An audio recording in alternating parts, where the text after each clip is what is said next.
Eu, eu posso Alguém ler. Eu pode posso ler? ler. Vai lá, então, eu vou passando. Irada, respondeu a interlocutora. Demônio, feiticeiro, secasse de Satã, não voltarei jamais.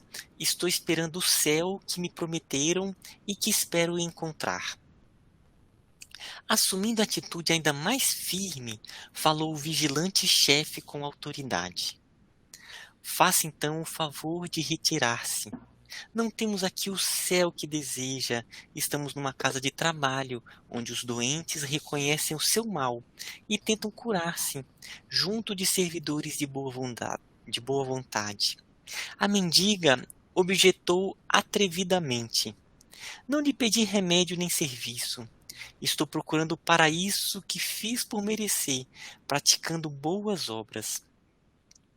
E endereçando-lhes dardejante olhar de extrema cólera, perdeu o aspecto de enfermo ambulante, retirando-se a passo firme, como que permanece absolutamente senhor de si. Só para lembrar, né, esse caso foi em nosso lar, apareceu uma, a, um espírito em- como uma mendiga pedindo ajuda. E aí o André Luiz foi, e aí os mentores falaram assim, não, ela não tá preparada ainda, né? Olha a, né, a sua psicosfera energética. Aí o André Luiz ficou todo indignado, e aí o vigilante falou, né? Quer ver? Aí ele fez uma pergunta, que aí ela se irou toda, e aí aconteceu essa parte que vocês estão vendo. Acompanhou-a o irmão Paulo com o olhar durante longos minutos, e voltando-se para nós acrescentou: observaram o vampiro? Exibe a condição de criminosa e declara-se inocente. É profundamente má e afirma-se boa e pura. Sofre desesperadamente e alega tranquilidade. Criou um inferno para si própria e assevera que está procurando o céu.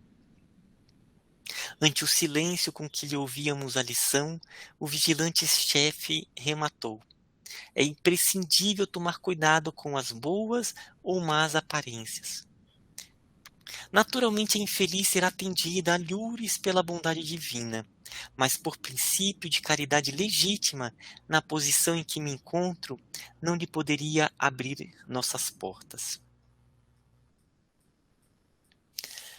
Nossa, esse é tão profundo esse, e ao mesmo tempo é tão difícil ter essa sabedoria de saber como conduzir em cada ato, sabe? É algo que só se adquire com o tempo e com a maturidade, né? Qual é a melhor forma de auxiliar cada pessoa, né? Às vezes ali com uma palavra enérgica, outro com a palavra acolhedora, né? Embora sempre amorosa, mas é um ponto que eu, para mim ainda é muito difícil, sabe? Notícias de Veneranda. Agora que penetrara o parque banhado de luz, experimentava singular fascinação. Aquelas árvores acolhedoras, aquelas virentes sementeiras reclamavam-me a todo momento. De maneira indiscreta, provocava explicações de Narcisa, enunciando perguntas veladas. No grande parque, dizia ela, não há somente caminhos para o umbral, ou apenas cultura de vegetação destinadas aos sucos alimentícios. A ministra veneranda criou planos excelentes para os nossos processos educativos. E observando minha curiosidade sadia, continuou esclarecendo. Trata-se dos salões verdes para serviço de educação. Entre as grandes fileiras das árvores há recintos de maravilhosos contornos para as conferências dos ministros da regeneração, outros para ministros, visitantes e estudiosos em geral, reservando-se, porém, um de assinalada beleza para as conversações do governador, quando ele se digna de vir até nós. Periodicamente, as árvores eretas se cobrem de flores, dando ideia de pequenas torres coloridas, cheias de encantos naturais. Temos assim no firmamento o céu, o teto acolhedor, com as bênçãos do sol ou as estrelas distantes, ou das estrelas distantes. Devem ser prodigiosos esses palácios da natureza, acrescentei. Sem dúvida, prosseguiu a enfermeira entusiasticamente. O projeto da ministra despertou, segundo me informaram, aplausos francos de toda a colônia. Soube que tal se dera havia precisamente 40 anos. Iniciou-se então a campanha do Salão Natural. Todos os ministérios pediram cooperação, inclusive o da União Divina, que solicitou o concurso de veneranda na organização de recintos dessa ordem, no Bosque das Águas. Surgiram deliciosos recantos em toda parte. Os mais interessantes, todavia, a meu ver, são os que se instituíram nas escolas. Variam nas formas e dimensões. Nos parques de educação do esclarecimento, instalou a ministra um verdadeiro castelo de vegetação em forma de estrela, dentro do qual se abrigam 5 numerosas classes de aprendizados e 5 instrutores diferentes. No centro, funciona enorme aparelho destinado a demonstrações pela imagem, à maneira do cinematógrafo terrestre, com o qual é possível levar a efeito 5 projeções variadas, simultaneamente. Essa iniciativa melhorou consideravelmente a cidade, unindo no mesmo esforço o serviço proveitoso, a utilidade prática e a beleza espiritual. Eu queria fazer um comentário nessa parte.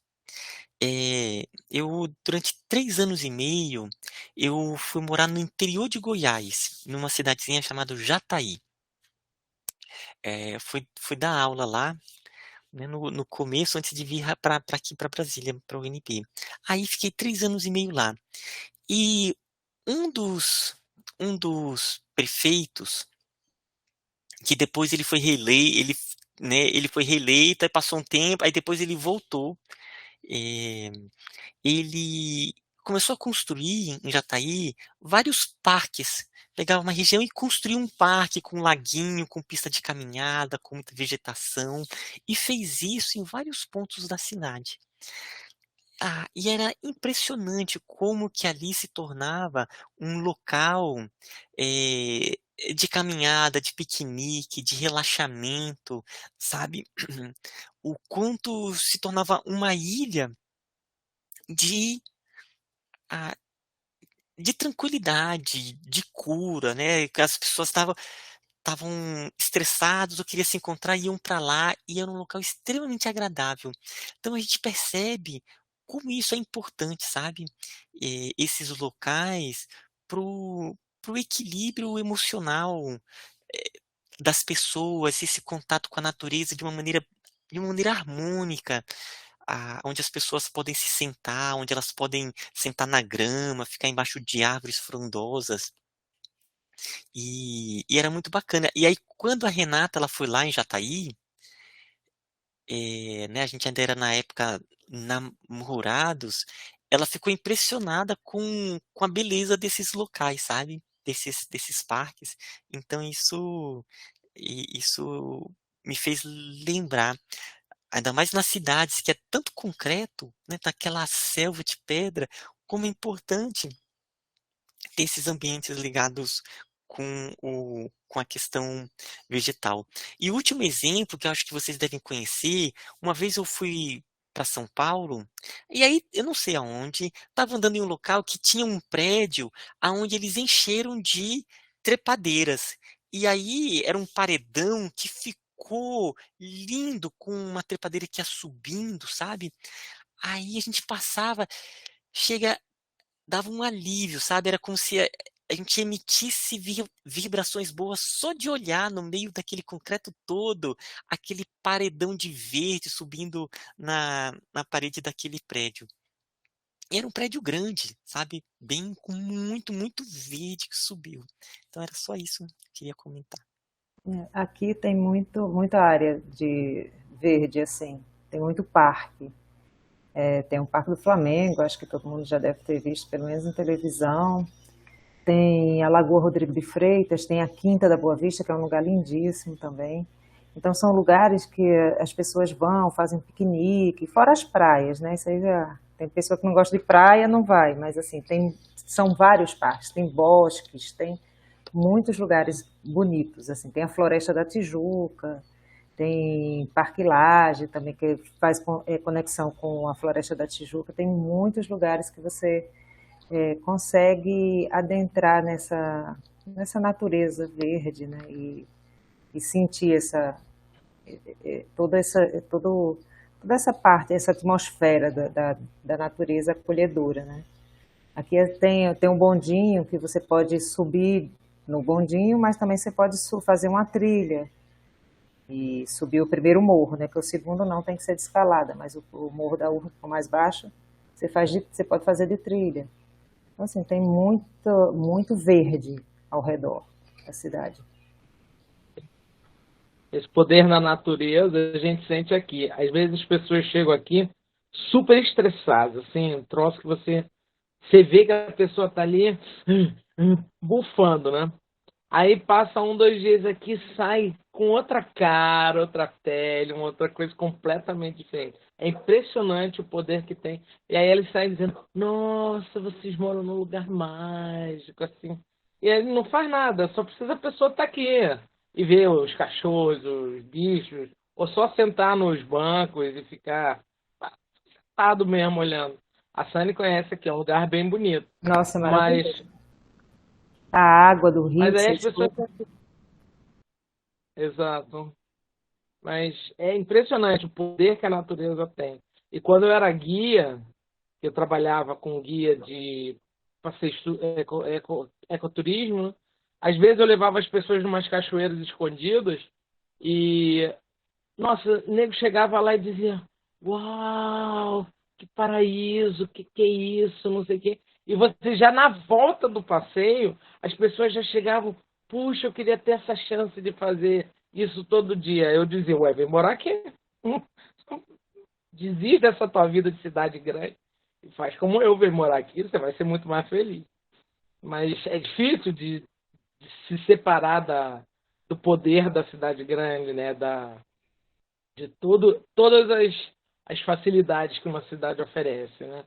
E as pessoas não abrem mão para ter uma vida natural, normal, tranquila. São opções, né? E é interessante isso que você colocou, Solange, porque eu acho até que a pandemia, né, né, com todo o sofrimento, mas a gente percebe que a humanidade cresceu em muitos aspectos. E uma coisa que eu acho a- que era até um dos planos do mundo maior, com a pandemia, as pessoas tiveram que voltar para suas casas. Primeiro que elas começaram a cuidar mais da sua casa, né, ali, harmonizar sua casa. E não só isso, muitos locais, empresas começaram a reestruturar sua forma de trabalho para uma maneira online, né, de uma maneira remota. Então isso fez com que várias pessoas saíssem lá dos centros e começassem a procurar locais mais afastados, mas que fossem mais próximos à natureza. Então isso está levando a um a há um movimento agora contrário, das pessoas procurarem se ligar mais à natureza, né, então tem pessoas têm comprado casas mais distantes, porque agora não precisa estar indo ali para o trabalho, né, constantemente, e então acho que isso é um dos planos, né, do mundo maior, que é esse processo de reurbanização que vai acontecer no planeta em todos os planos vão acontecer processos de reurbanização aonde os locais de moradia, as cidades, elas vão expressar mais a harmonia, né, de um planeta de regeneração. Então, as cidades elas vão também sofrer processos de regeneração, né, onde elas vão se tornar de uma estética mais bonita, né? Não a estética, aquele esquema que é suntuoso, mas a beleza mesmo, essa ligação com a natureza. Então, é um processo que vai acontecer em todo o planeta ainda, né, nessa transição que não é breve, né? A transição como um todo vão demorar ainda um, alguns séculos, mas uma delas é esse processo da reurbanização. Então, eu vou continuar. Valendo-me da pausa natural, interpelei. E o mobiliário dos salões? Tal como dos grandes recintos terrenos. Narcisa sorriu e acrescentou: há diferença. A ministra ideou os quadros evangélicos do tempo que assinalou a passagem do Cristo pelo mundo e sugeriu recursos da própria natureza. Cada salão natural tem bancos e poltronas esculturados na substância do solo, forrados de relva olente e macia. Isso imprime formosura e disposições características. Disse a organizadora que seria justo lembrar as preleções do mestre, em plena praia, quando de suas divinas excursões junto ao Tiberíades, e dessa recordação surgiu o empreendimento do mobiliário natural. A conservação exige cuidados permanentes, mas a beleza dos quadros representa vasta compensação. Nossa, que bonito, gente. A essa altura interrompeu-se a bondosa enfermeira, mas, identificando meu interesse silencioso, prosseguiu. O mais belo recinto do nosso ministério é destinado às palestras do governador. A ministra veneranda descobriu que ele sempre estimou as paisagens de gosto helênico, mais antigo, e decorou o salão a traços especiais, formados em pequenos canais de água fresca, pontes graciosas, lagos minúsculos, palanquins de alvoredo e frodejante vegetação. Cada mês do ano mostra cores diferentes em razão das flores que vão modificando em espécie de 30 a 30 dias. A ministra reserva o mais lindo aspecto para o mês de dezembro, em comemoração ao Natal de Jesus, quando a cidade recebe os mais formosos pensamentos e as mais vigorosas promessas dos nossos companheiros encarnados na terra, e envia, por sua vez, ardentes afirmações de esperança e serviço às esferas superiores, em homenagem ao Mestre dos Mestres. Esse salão é nota de júbilo para os nossos ministérios. Talvez já saiba que o governador aqui vem quase que semanalmente, aos domingos. Ali permanece longas horas, conferenciando com os ministros da regeneração, conversando com os trabalhadores, oferecendo sugestões valiosas, examinando nossas vizinhanças com o umbral, recebendo nossos votos e visitas e confortando enfermos convalescentes. À noitinha, quando pode demorar-se, ouve música e assiste a números de arte executados por jovens e crianças dos nossos educandários. A maioria dos forasteiros que se hospedam em nosso lar costumam vir até aqui só com o propósito de conhecer esse palácio natural, que acomoda confortavelmente mais de 30.000 pessoas. Minha nossa, gente. Ouvindo os interessantes informes, eu experimentava um misto de alegria e curiosidade. O salão da ministra veneranda, continuou Narcisa animadamente, é também esplêndido recinto, cuja conservação nos merece especial carinho. Todo o nosso préstimo será pouco para retribuir as dedicações dessa abnegada serva de nosso Senhor. Grande número de benefícios nesse ministério foram por ela criados para atender aos mais infelizes. Sua tradição de trabalho em nosso lar é considerada pela governadoria como das mais dignas. É a entidade com maior número de horas de serviço na colônia. É a figura mais antiga do governo e do ministério em geral. Permanece em tarefa ativa nessa cidade há mais de 200 anos.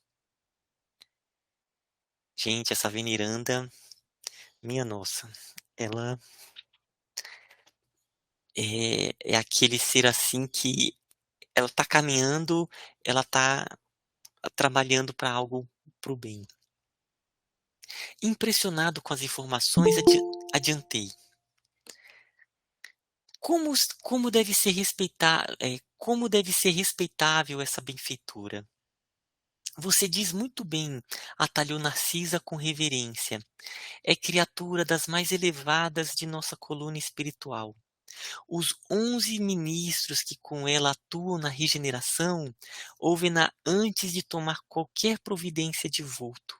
Em numerosos processos, a governadoria se socorre dos seus pareceres. Com exceção do governador, a ministra veneranda é a única entidade em nosso lar que já viu Jesus nas esferas resplandecentes, mas nunca comentou esse fato de sua vida espiritual, e esquiva-se a menor informação a tal respeito. Além disso, há outra nota interessante. Outra nota interessante relativamente a ela. Um dia, há 4 anos, nosso lar amanheceu em festa. As fraternidades de luz que regem os destinos cristãos da América homenagearam Veneranda, conferindo-lhe a medalha do mérito de serviço. A primeira entidade da colônia que conseguiu até hoje semelhante triunfo, apresentando 1 milhão de horas de trabalho útil, sem interromper, sem reclamar, sem esmorecer. Eu achei bonita essa parte, as fraternidades da luz, que regem os destinos cristãos da América, para a gente ver como tem organizações, né, existem mentores individuais, mentores né, de famílias, mentores de cidade, de países e de continentes. Né? Então, as fraternidades da luz que regem os destinos cristãos da América. Que bonito. Generosa comissão veio trazer a honrosa mercê, mas, em meio do júbilo geral, reunidos a governadoria, os ministérios e a multidão na Praça Maior, a ministra veneranda apenas chorou em silêncio. Entregou em seguida o troféu aos arquivos da cidade, afirmando que não o merecia e transmitindo a personalidade coletiva da colônia, apesar dos protestos do governador. Desistiu de todas as homenagens. Opa, desistiu de todas as homenagens festivas com que se pretendia comemorar. Mais tarde, o acontecimento, jamais comentando a honrosa conquista. Extraordinária mulher, disse eu. Por que não se encaminharia às esferas mais altas? Narcisa baixou o tom de voz e declarou: intimamente ela vive em zonas muito superiores à nossa, e permanece em nosso lar por espírito de amor e sacrifício. Soube que essa benfeitora sublime vem trabalhando há mais de 1000 anos pelo grupo de corações bem amados que demoram na terra e espera com paciência. Como poderei conhecê-la? Perguntei impressionado. Narcisa, que parecia alegrar-se com meu interesse, explicou satisfeita. Amanhã, à tardinha, após as preces, a ministra virá ao salão, a fim de esclarecer alguns aprendizes sobre o pensamento.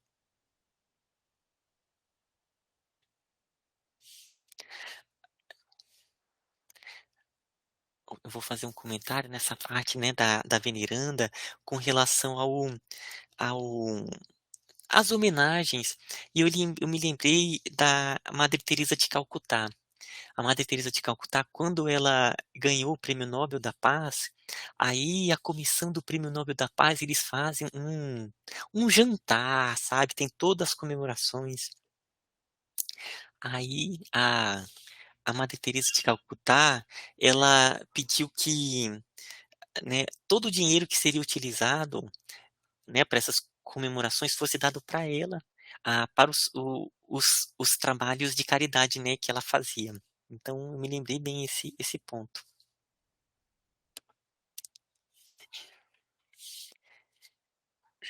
Eu continuo, Sani?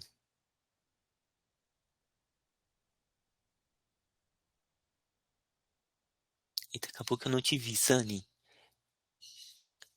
Tá, é continuar, né?